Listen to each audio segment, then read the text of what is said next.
अस्सलाम वालेकुम viewers.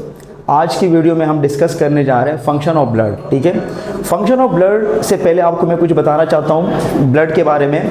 Blood हमारे पास कहलाते हैं special kinds of connective tissues. Blood के 4 कंपोनेंट्स होते हैं, मतलब ब्लड के 4 पार्ट्स होते हैं। ठीक है, और पार्ट्स के नाम है plasma, red blood cell, white blood cell and platelets. ठीक है, तो ये जो हमारे पास 4 कंपोनेंट्स है, इनके फंक्शन हम 1 बाय 1 करके पढ़ेंगे। सबसे पहले जो हमारे पास प्लाज्मा है, प्लाज्मा जो है लिक्विड पार्ट है। ठीक है, और ये येलो कलर का होता है। ये खुद 90% पानी से बना होता है। ठीक है, और ब्लड के अंदर 55% प्लाज्मा होता है। ठीक है, तो चलिए सबसे पहले स्टार्ट करते हैं हम फंक्शन ऑफ प्लाज्मा। उसके बाद हम फंक्शन पढ़ेंगे रेड ब्लड सेल के, फिर वाइट ब्लड सेल के और फिर प्लेटलेट्स के। तो प्लाज्मा का जो पहला फंक्शन है वो है ट्रांसपोर्ट ऑफ न्यूट्रिएंट्स। न्यूट्रिएंट्स हमारे पास ग़िज़ाइयत को न्यूट्रिएंट्स कहते हैं, जैसे हमारे पास अमाइनो एसिड्स है, ग्लूकोज है, विटामिन वगैरह है। ठीक है, तो blood transport nutrients from the gut to all parts of the body. हमें पता है कि डाइजेशन के बाद जो ब्लड है वो न्यूट्रिएंट्स को एब्जॉर्ब कर लेता है। जो डाइजेस्टेड फूड होता है उसको ब्लड क्या कर लेते हैं, एब्जॉर्ब कर लेते हैं और फिर डिस्ट्रीब्यूट कर देते हैं all parts of the body को। ठीक है, सेकेंड हमारे पास है ट्रांसपोर्ट ऑफ वेस्ट और नाइट्रोजीनियस सब्सटेंस। वेस्ट हमारे पास वो चीज़ें होती हैं जो ज़ाया चीज़ें होती हैं, मतलब हमारे काम की चीज़ें नहीं होती हैं, जैसे हमारे पास यूरिया है, जैसे अमोनिया है, यूरिक एसिड वगैरह है। ठीक है, और नाइट्रोजीनियस सब्सटेंस वो होते हैं जिनके अंदर नाइट्रोजन प्रेजेंट होता है। ठीक है, जैसे हमारे पास अमोनिया वगैरह है। ठीक है, अमोनिया, यूरिया वगैरह है। सो ब्लड ट्रांसपोर्ट वेस्ट और nitrogenous substance such is ammonia, urea, uric acid from the body parts toward the excretory organ.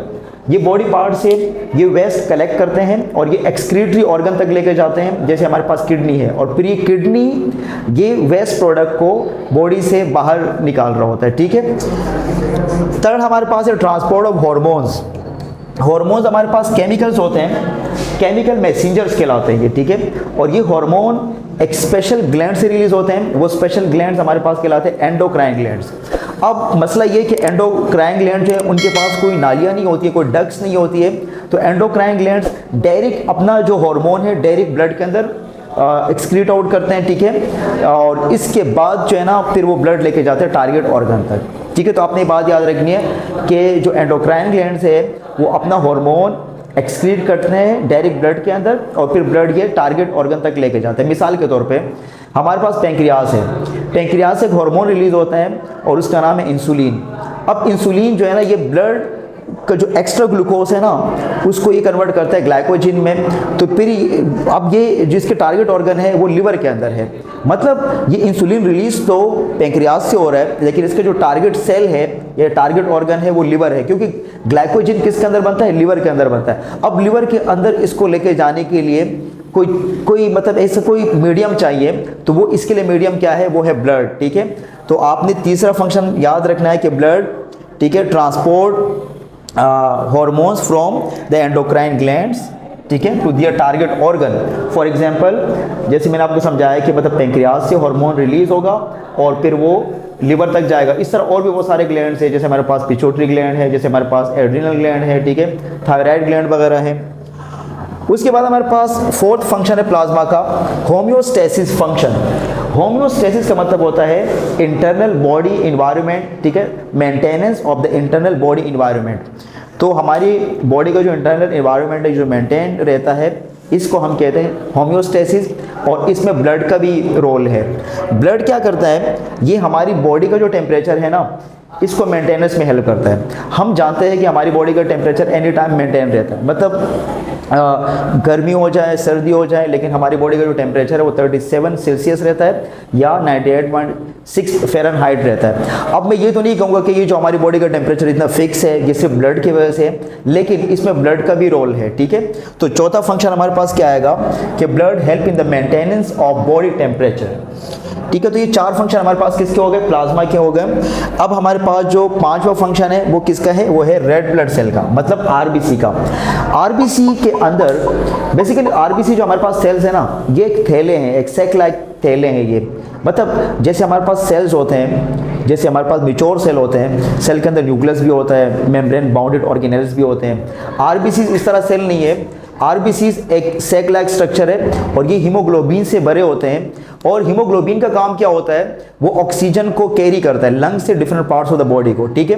तो हम ये कह सकते हैं कि जो रेड ब्लड सेल हैं, red blood cell carry oxygen from the lungs to different parts of the body and bring back carbon dioxide towards the lungs.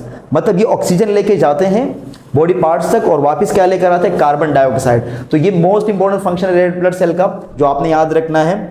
तो blood carry oxygen from lungs to all parts of the body and bring back carbon dioxide towards the lungs. मतलब oxygen लेके जाते हैं और carbon dioxide को वापस लेकर आते हैं, क्योंकि कार्बन डाइऑक्साइड को हमारी बॉडी से बाहर निकलना होता है।